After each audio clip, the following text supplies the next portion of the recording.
Today on Comm Talk, we're talking about our next step, some geeky news, and some secret invasions. Dun, dun, dun. Glix, what is going on? We are receiving a signal from a new area on the planet Geekery. All right, let's see what the planet has for us today. Opening comms in 3, 2, 1.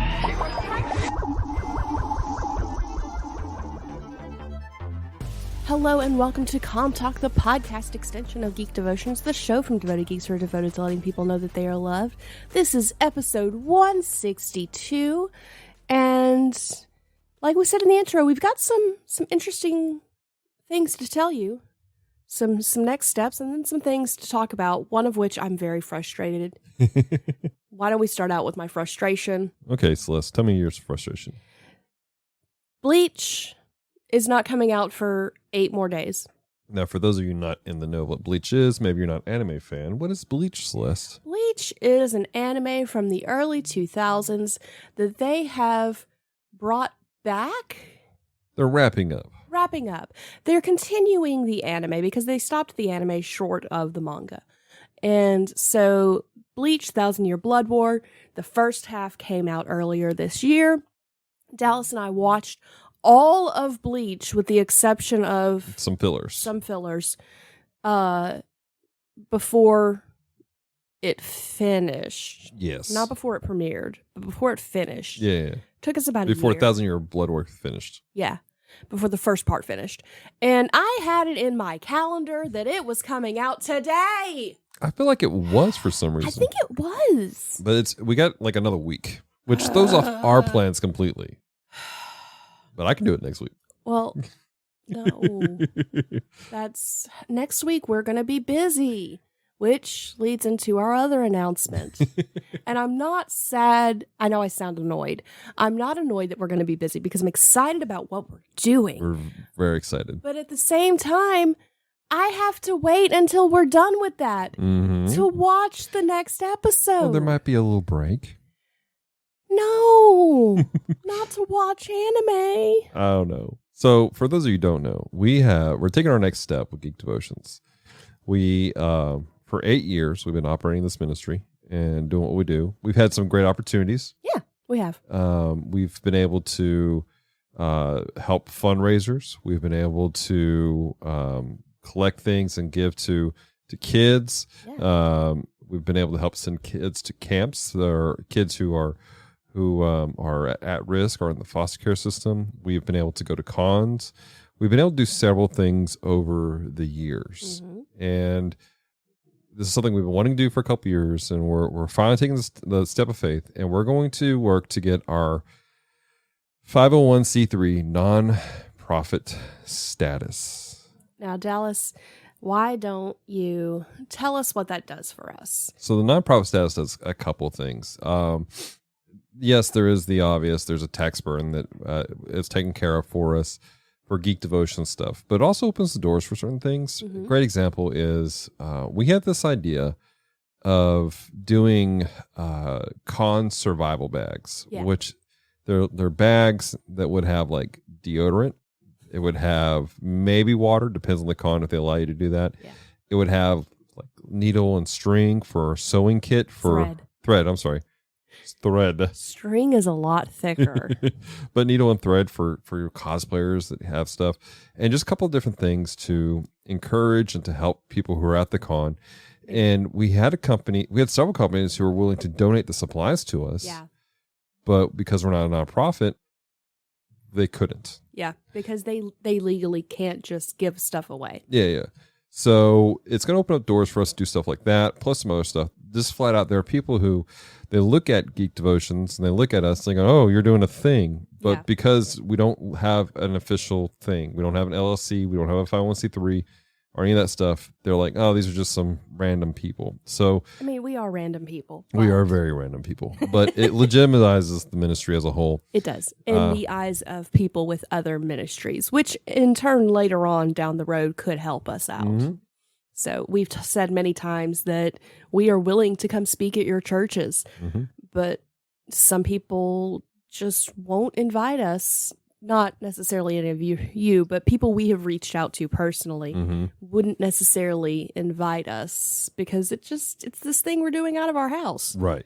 Like we see it as more, and as a result, we need to legitimize it in the eyes of the law. Yeah.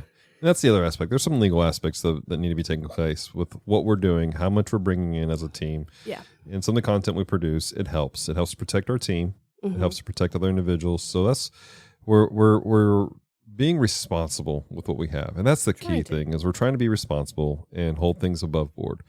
So that's what we're doing. And so to do this though, to raise this fund, Celeste, what are we doing this weekend? We are doing a 40-hour fundraising stream. Us and several friends whose communities are cool people, we like them, are going to be helping us, and we're going to stream for 40 straight hours. Let's go on our Twitch channel. I'm excited about it.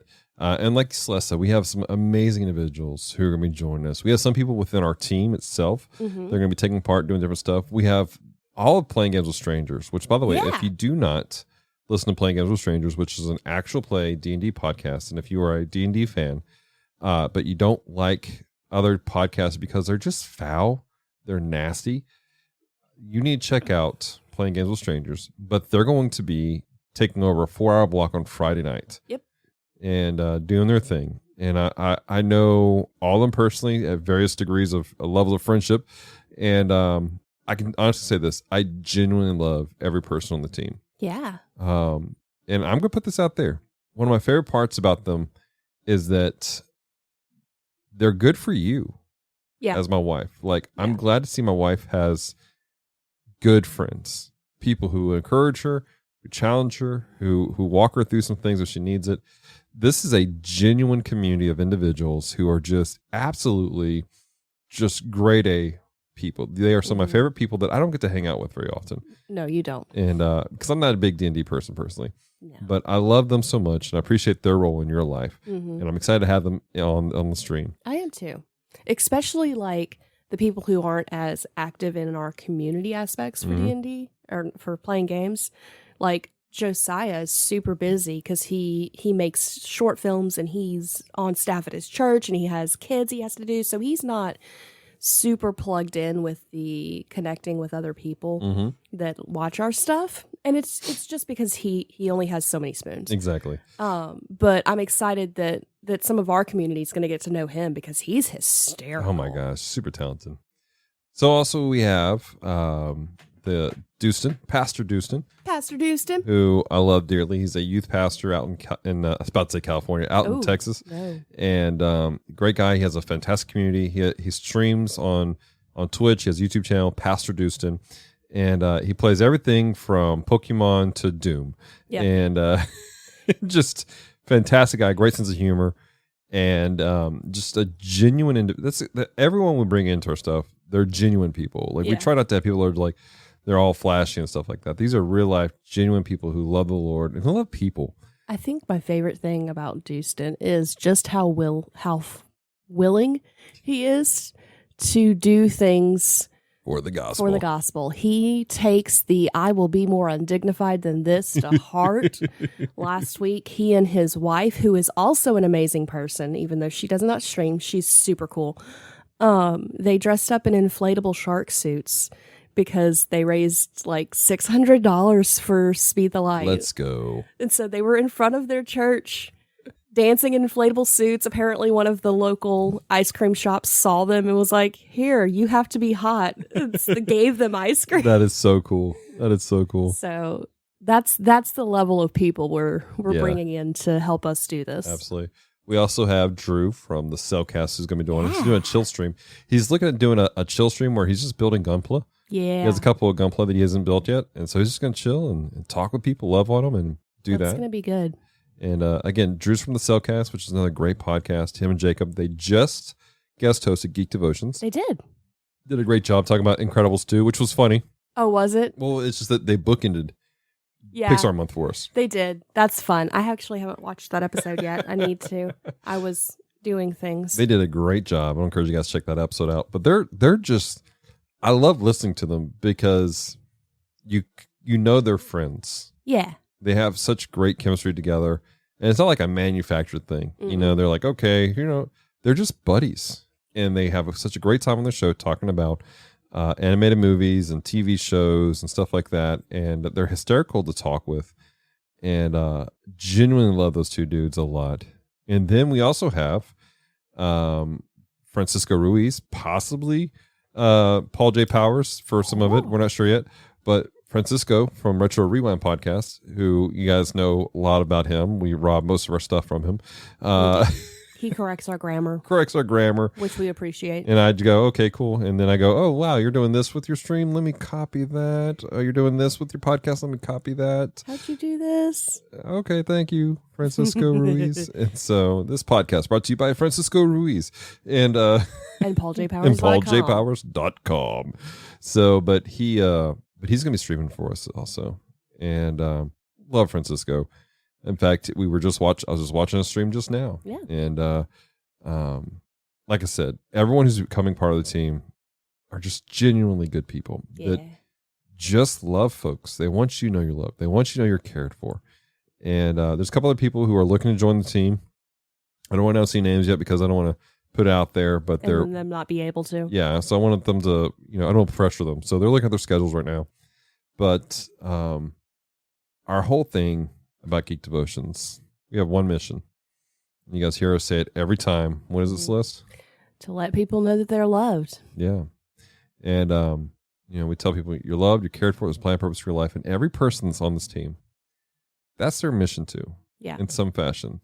The way they do it. They may not be as explicit as us with certain things, but everything they do is a outgrowth of the relationship with God. Mm-hmm. Recently, I've been in 1 John. Yeah.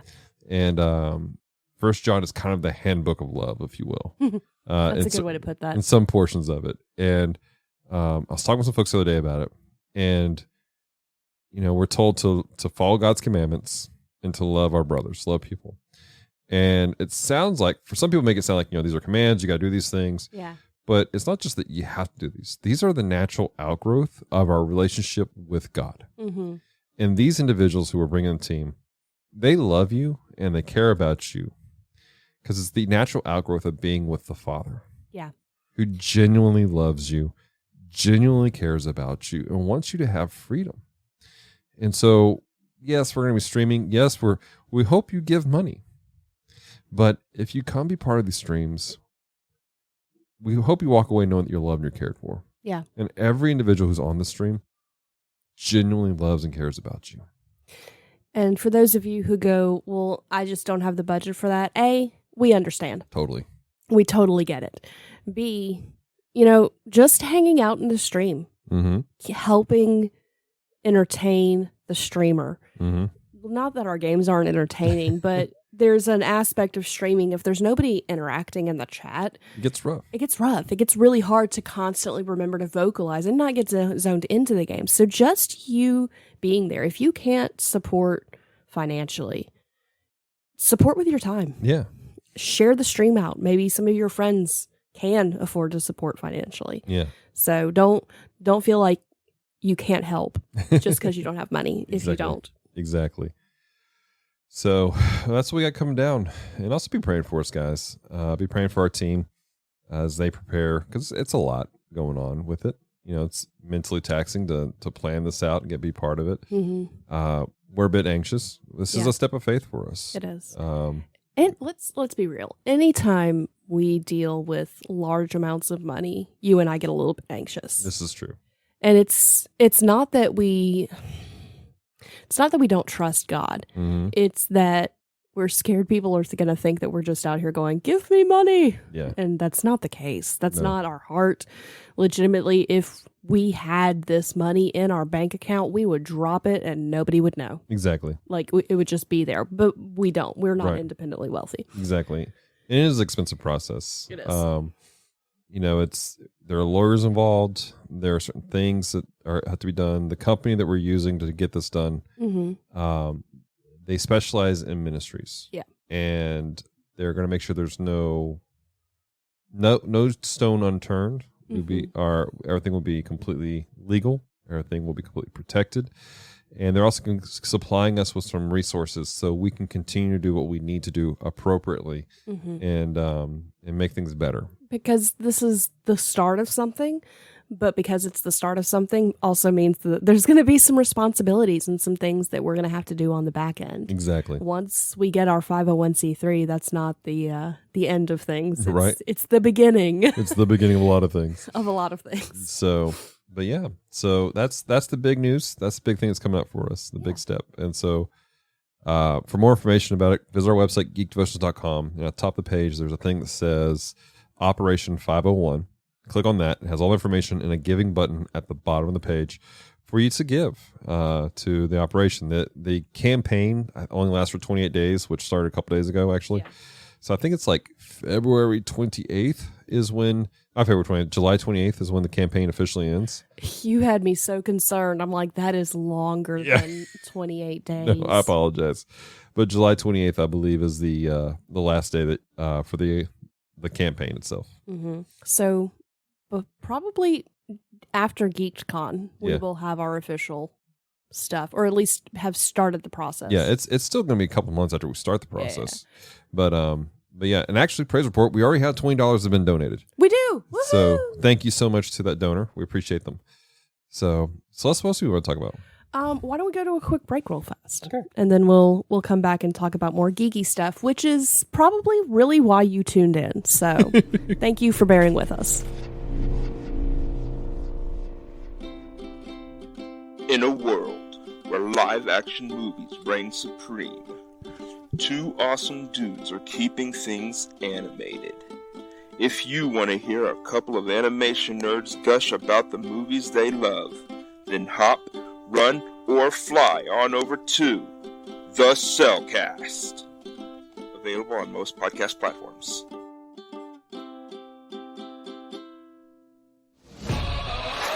This podcast is a proud member of Culture Box.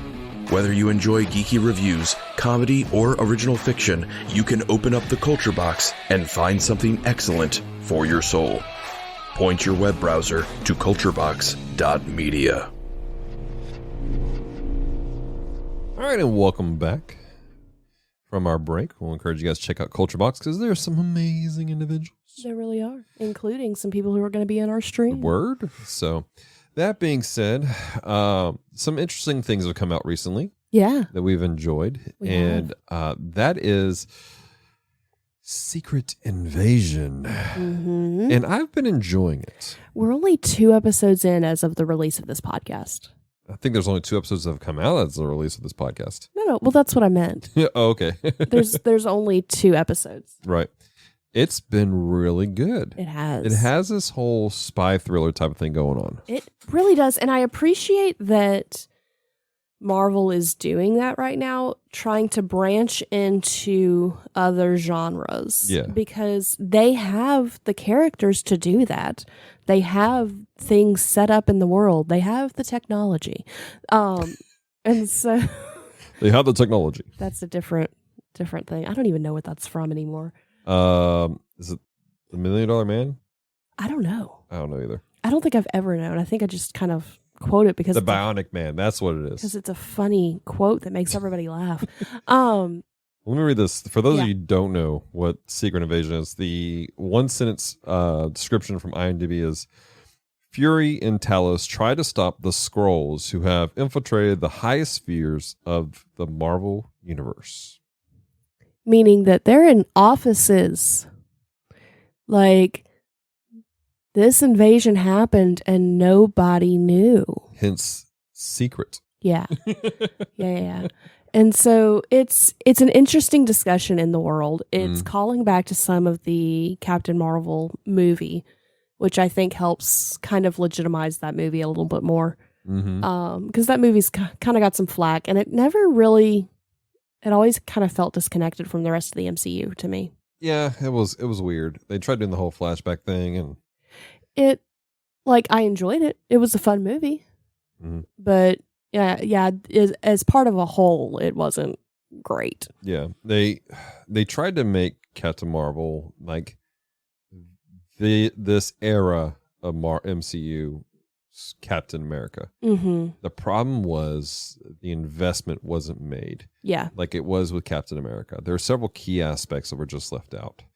That being said, this whole Cold War spy thing they got going on with this secret invasion, it's really intriguing. Yeah. Like, I'm invested. You know, you're seeing how deep the rabbit hole goes, if you will. Yeah. And we like spy films already. We do. That's kind of our thing. We watched one last night that we thought we would enjoy, and we did not. No.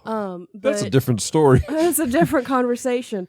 But we legitimately, we like to watch the Jack Ryan stuff. We watched all of the Jack Ryan movies for our anniversary. We've been going through the series. We watched all the Mission Impossibles. I mean, we enjoy a good spy thriller. I say all the Mission Impossibles. I feel like 2 more have come out since we last watched them. I don't think so. I think 1 maybe. I don't know. We'll look at it. They are popping them out like bunnies. That's all I'm saying. Tom Cruise needs that money. So, but no, it's been fascinating to see how the story plays out. And there's going to be some spoilers to this whole conversation. Yeah, there will be. But, probably from this point forward. Yeah. So they bring out Fury comes back from a space station. Yes, which they alluded to in what was the Scarlet Witch series? WandaVision. They alluded to it in WandaVision. Mm-hmm. And because something's happened, there seems to be Skrulls that are going rogue.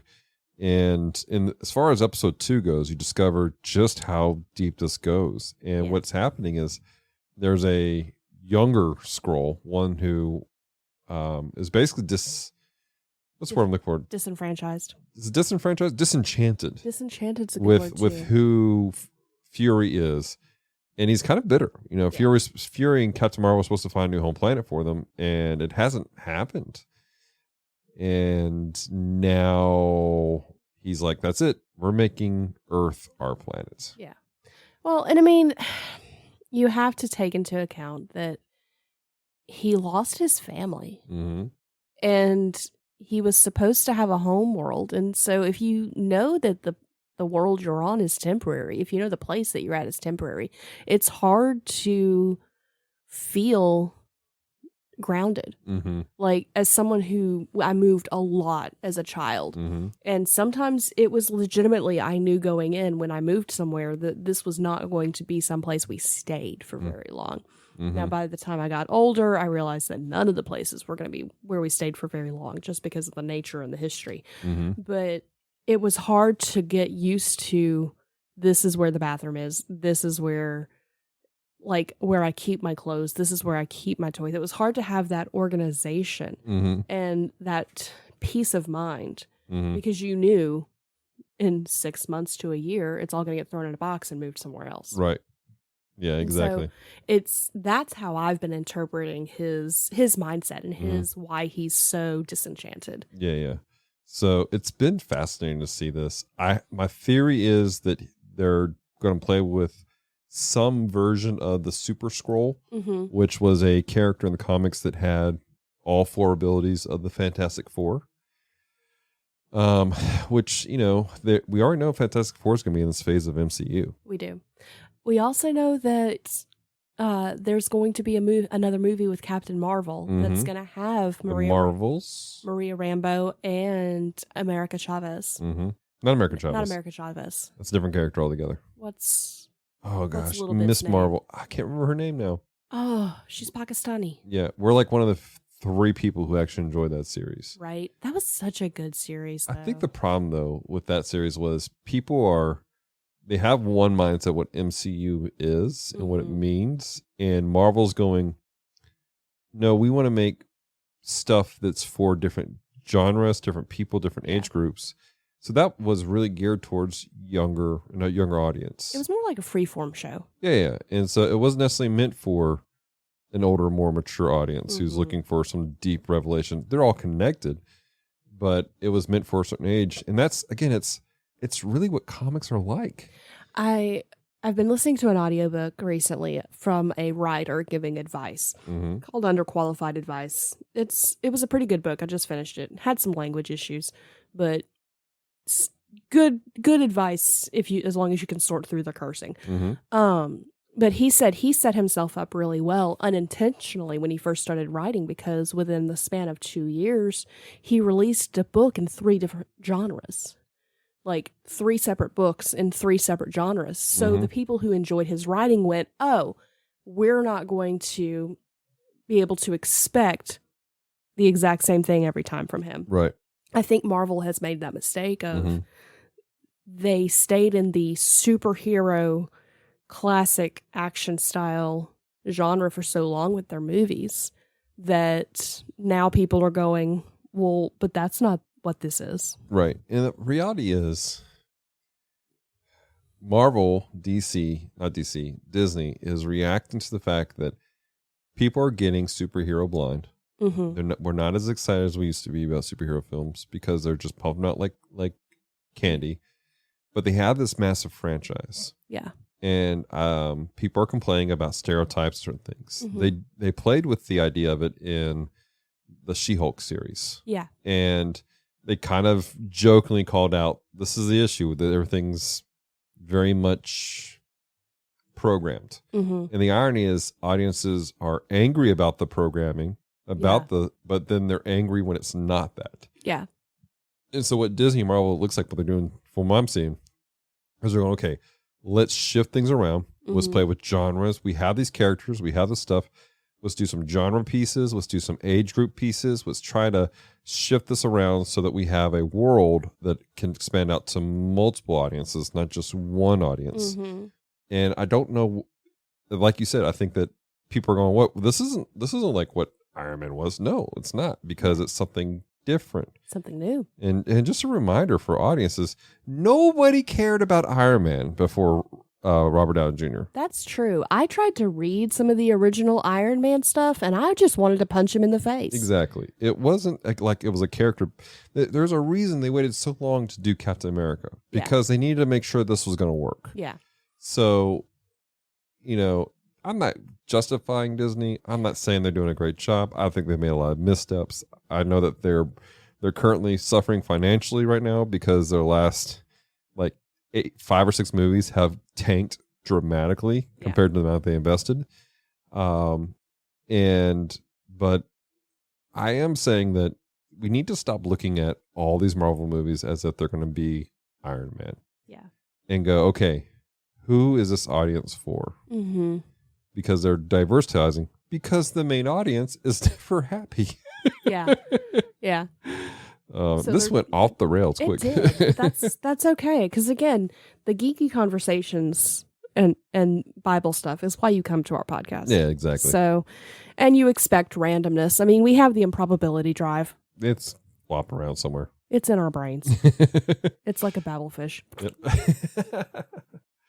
All right. Well, Celeste, anything else we want to talk about? I think we're good. All right. Well, we do want to remind you guys, check out all of our stuff, Facebook, Instagram, Twitter. Check out our other podcast. The Bottom Shelf just put out a podcast talking about surf ninjas. Yeah. Which was a lot of fun. We Read Allegedly is coming out with a podcast soon, or they just did? It'll be coming out Friday. Friday. Okay. Sweet. So check that out. Comes out the first Friday of every month. Yep. Gundam Watch. We're orchestrating some stuff to come back out again. We took a little hiatus just because of life. Yeah. And I don't think any of us realized how much investment the Gundam Watch took. Yeah. From what we originally were doing. So y'all be looking out for the Gundam Watch. And and then hopefully we see you guys Friday. Yeah. So Celeste, you want to land the plane? Thank you so much for taking the time to listen to Comm Talk today. If you have loved this episode, head on over to Apple Podcasts to subscribe, rate, or leave a review. And until next time, stay devoted. Peace and love.